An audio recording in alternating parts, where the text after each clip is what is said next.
Bonjour, vous écoutez le téléphone biblique. Lève-toi et brille. Elle avait environ 16 ans quand elle fut violée dans un terrain vague près de son école. Cette jeune fille aimait Dieu et était une étudiante brillante et à l'avenir très prometteur. Elle était appréciée de ses camarades, de ses amis et professeurs, et cela lui est arrivé. Quelqu'un m'a parlé d'elle et tous les 15 jours, nous avions une session de thérapie afin de lui permettre de supporter cet épisode si amer et d'éliminer peu à peu les traumatismes qui perdurent quand une femme vit une expérience aussi épouvantable. Bien que plusieurs années se soient écoulées depuis, je me souviens assez nettement des traits de cette jeune fille, de la façon dont elle mettait ses mains sur son ventre et de l'expression de ses yeux quand elle me regardait pour écouter ce que je lui disais. Tout son être reflétait la paix. Mais ce que jamais je n'oublierai, c'est l'exemple de force de caractère, de confiance en Dieu et de courage d'une femme, presque une petite fille, qui se voyait fragile physiquement et émotionnellement.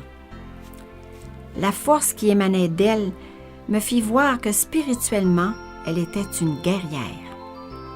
Durant des mois que dura la thérapie, j'appris de grandes leçons. Je crois qu'elle fut un instrument de Dieu pour me changer. Sa foi en Dieu demeurait intacte.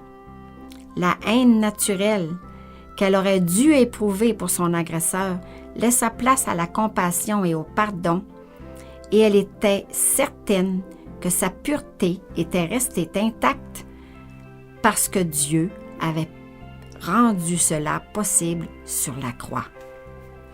Quelques années après, j'ai appris qu'elle poursuivait ses études à l'université avec succès et j'imagine qu'elle est maintenant une professionnelle accomplie. Elle n'a jamais haï les hommes. C'est pourquoi, d'après moi, elle doit être heureuse en mariage. Elle a été capable de se lever et de briller.